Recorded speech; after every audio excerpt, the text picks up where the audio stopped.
Hi friends, good morning. Welcome back to my channel. আমি অনু নতুন একটি ছোট্ট ভিডিওর সাথে আবারও চলে এলাম তোমাদের সামনে নতুন একটি গল্প নিয়ে। তো চলো শুরু করা যাক আজকের ভিডিওটি, মানে আজকের দিনটি।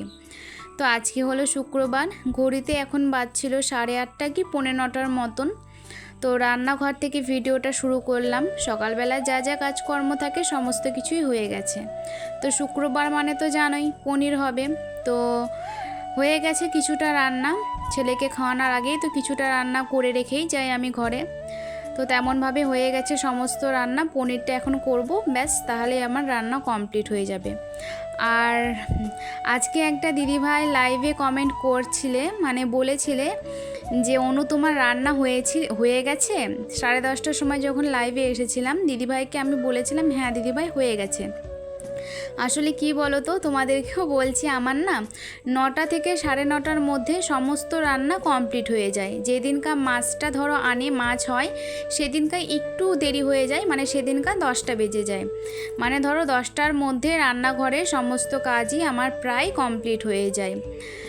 তো আজকেও তেমনই হয়েছে, 9টার মধ্যেই প্রায় হয়ে গেছে। 9টা থেকে 9:30টার মধ্যে রান্নাঘরে সমস্ত কাজ কমপ্লিট।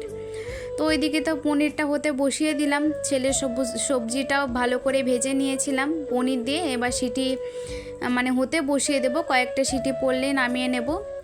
তো এদিকে তো পনির ভাজাও হয়ে গেছিলো, আলু ভাজাও হয়ে গেছিলো। তারপরে ক্যাপসিকামগুলো দিয়ে দিলাম, ক্যাপসিকাম দিয়ে একটু ভালো করে ভেজে নিয়ে মশলার মধ্যে এখানে আছে আদা, জিরের গুঁড়ো আর শুকনো লঙ্কা। এবার মশলাটাকে ভালো করে দিয়ে প্রথমে আলুর সঙ্গে মশলাটা কিছুক্ষণ কষাবো। কিছুক্ষণ কষানোর পরে এবার পনিরটা দিয়ে দেবো, পনিরের সঙ্গে এবার কিছুক্ষণ কষাবো।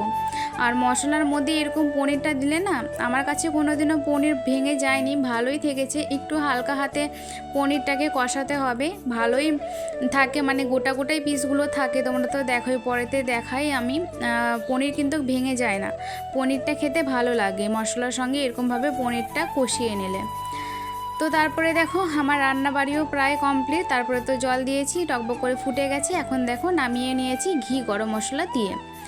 আর এখানে আছে ছেলে সমস্ত সবজি দিয়ে পনিরের ঝোল, মুগ ডাল, আর এই ঘিটা বড় শিশিতে আছে, ছোট শিশিতে ঢেলে নেব। আমাদের রান্নাঘরে না প্রচণ্ড ইঁদুরের উৎপাত, ওই জন্য মানে যে জিনিসটা ধরো আনে সেটা অর্ধেক অর্ধেক করে আমাকে রাখতে হয় বাইরে, নাহলে ইঁদুর বাবাজি এসে সমস্ত জিনিস টেনে নিয়ে চলে যায়। কাঁচি, চাকু এইসবও ইঁদুর নিয়ে চলে যায় জানো। তো কিছুটা জামা কাপড় ছিল মেললাম। এখানে বরমশাই অফিসেও চলে গেছেন, এখন বাজে 10:15 মতন।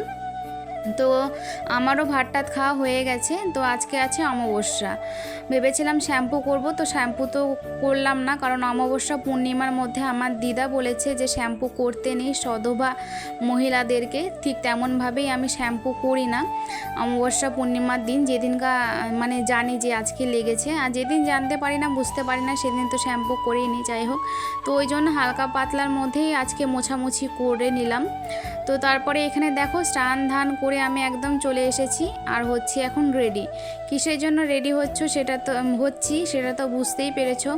আজকে সকাল থেকেই না, মানে ঘুম থেকে ওঠার পর থেকে আজ দফায় দফায় কাজ করেই যাচ্ছিলাম, নিঃশ্বাস নেওয়ার পর্যন্ত সময় পাচ্ছিলাম না, একটার পর একটার কাজ।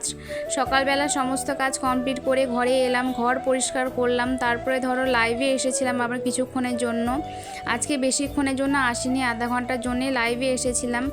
তো তারপরে আবার দেখো ছেলেকে স্নান করিয়ে আমি স্নান করে আবারও রেডি হয়ে যাচ্ছি এখন ভিডিও শ্যুট করার জন্য, রিলস ভিডিও। তো ওটা করার জন্য এখন রেডি হয়ে যাচ্ছি, মানে একটার পর একটা আজকে কাজ করতেই ছিলাম। মানে নিঃশ্বাস যদি ফেলবো 5 মিনিট যে বসবো সেটার আর সময় হচ্ছিল না। যাই হোক, ব্যস্ততার মধ্যেই থাকতেই আমি বেশি পছন্দ করি, কারণ ব্যস্ততার মধ্যে থাকলে পরে মন শরীর দুটোই ভালো থাকে। আর এমনিভাবে বসে থাকলে না কেমন যেন মনেও হয়, মনের মধ্যে এক উল্টোপাল্টা চিন্তাও যেন ঘোরাঘুরি করে। তো যাই হোক, আমি রেডি হচ্ছি। আর ফোনটা মানে এতটা মানে খারাপ ছবিটা আসছিল, ঠিক বুঝতে পারছিলাম না। এডিট করার সময় বুঝছি যে একদমই ছবিটা পরিষ্কার আসেনি। তো যাই হোক, তোমরা বুঝে নিও, বোঝা তো যাচ্ছেই। মানে এক হাতেই মানে ফোনে আমি স্ট্যান্ড বসিয়ে দিই, ভাবি যে ছবি হয়তো পরিষ্কারই আসছে, কিন্তু তেমনটা ঠিক আসে না। তো চলো, একা হাতে সমস্ত কিছু করলে যা হয়, তো আজ সমস্ত কিছু মানে সকালবেলা থেকেই মানে ঘুম থেকে উঠে টার্গেট নিয়ে আজ দফায় দফায় সমস্ত কাজ ভালোভাবেই কমপ্লিট করে নিলাম। একটু কষ্ট হলে পরেও কষ্টের পরে যে সুখটা পাওয়া যায় সেটা হয়তো মেয়েরা ছাড়াই কেউ বোঝে না। এত তাড়াহুড়ো করে আমরা যখন কাজটা করি, সমস্ত কাজ যখন হয়ে যায় পারফেক্টভাবে, তখন মনে হয় একটা আলাদাই শান্তি আসে। তো যাই হোক, ফটাফট করে আমি রেডি হয়ে নিয়ে রিলস ভিডিও করে তারপরে আবার আসছি তোমাদের সামনে। হাই ফ্রেন্ডস, তো আমার রিলস শ্যুট কমপ্লিট। আর শাড়িটা পরেছিলাম অন্যভাবে, কিন্তু এখন পরে আছি অন্যভাবে একটা কারণে। তো যাই হোক, আমার ভিডিও করা হয়ে গেছে, এখন ঘড়িতে বাজে 12:30, আর সময় নেই, কিছুটাই আজকে করতে পেরেছি। যেদিন শাড়ি পরতে হয় না সেদিন একটু টাইম লেগে যায়, কিন্তু শাড়ি পরতে ভালোবাসি। বাড়িতে শাড়ি পরতে পারি না, নাইটি পরেই কাজ করতে হয়, কারণ শাড়ি পরে কাজ করাটা না সম্ভব হয়ে ওঠে না। তো ওই জন্য আর শাড়ি পরা হয় না, নাইটি পরেই কাজ করি। জানোই সমস্ত কিছু তাড়াহুড়ো করে করতে হয়। শাড়ি পরতে ভালোবাসি, এই এখন ভিডিও বানানোর ক্ষেত্রে ভালোই হয়ে যায়, শাড়িটা পরা হয়ে যায়। তো এই শাড়িটা পরেছি, বলো কেমন লাগছে। আর আমার যত শাড়ি প্রায় দেখবে বেশিরভাগটা আমি বিয়েতে গিফটেই পেয়েছিলাম, কেনা শাড়ি আমার খুব কমই আছে। তো চলো আর বেশি কথা বলবো না, 2-4টা কয়েকটা ফটো তুলবো ছেলের সঙ্গে, তাহলে হয়ে যাবে। আবার দুতলা কাকু এখনও আসেনি, আসার টাইম হয়ে গেছে, চলে আসবে। আর আজকে রৌদ্রটা মানে মেঘলা আকাশ হচ্ছে, কখনো রৌদ্র উঠছে, কখনো আবার এসে হচ্ছে, এই হচ্ছে। হাওয়া হচ্ছে প্রচণ্ড পরিমাণে, বাইরে হাওয়া হচ্ছে। তো চলো, কী করছি না করছি দেখতে থাকো। আর শাড়ি পরে কেমন লাগছে নিশ্চয়ই জানাতে ভুলবে না কিন্তু, কারণ শাড়ি পরে তোমরা আমাকে অত দেখো না। মানে যখন এই রিলস শ্যুট করি, যদি সেদিন একটু সময় থাকে তোমাদের সামনে আসে তাহলেই দেখতে পাও, নাহলে শাড়ি পরে আমাকে দেখতে পাও না তোমরা কেউই। তো জানি কেমন লাগছে আমাকে শাড়ি পরে। তো চলো, আবারও চলে এলাম তোমাদের সামনে। ঘড়িতে এখন বাজছে দেখো ওই 1:40 মতন। আমারও ভাত খাওয়া হয়ে গেছে, আর ছেলেদেরও তো আগেই ভাত খাওয়া হয়ে গেছে। তো পাগলাটা দেখো কত সুন্দর খেলনা সাজিয়ে বসে থেকে খেলা করছে। যখন খেলা করবে তো খেলা করবে এক মনস্ক হয়ে, যখন খেলবে না তো খেলবেই না। আর এই যে দেখো এই হাতিটা ওর পাপা এনেছিল দিল্লি থেকে। যারা আমার 15 ভিউয়ার্স আছো, যারা প্রথম থেকে আমার ভিডিও দেখছো, তারা জানো ওর পাপা যখন দিল্লিতে গেছিলো তখন ছেলের জন্য এটা এনেছিল।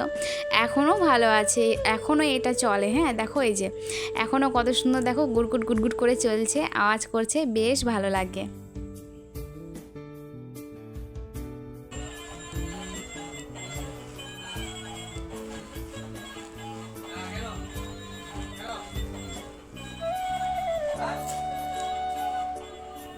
এই খেলনাটা খুবই ভালো লাগে, আর এটা ছেলে সবসময় খেলেও না, এটা আমি ওকে সবসময়ের জন্য মানে খেলতেও দিই না। এটা 3টা পা না ভালো আছে চলে, আর একটা পা মানে একটু মানে নাটগুলো ঢিলে হয়ে গেছে, সেটাই যে আর ঠিক করব সেটাই আর হয়ে ওঠে না। এই যে দেখো 3টা পা চলছে, একটা পা বন্ধ আছে। তো চলো, আজকের ভিডিওটা এতখানি কি, তোমরা যে যেখানে আছো সুস্থ থেকো, ভালো থেকো, বাই বাই।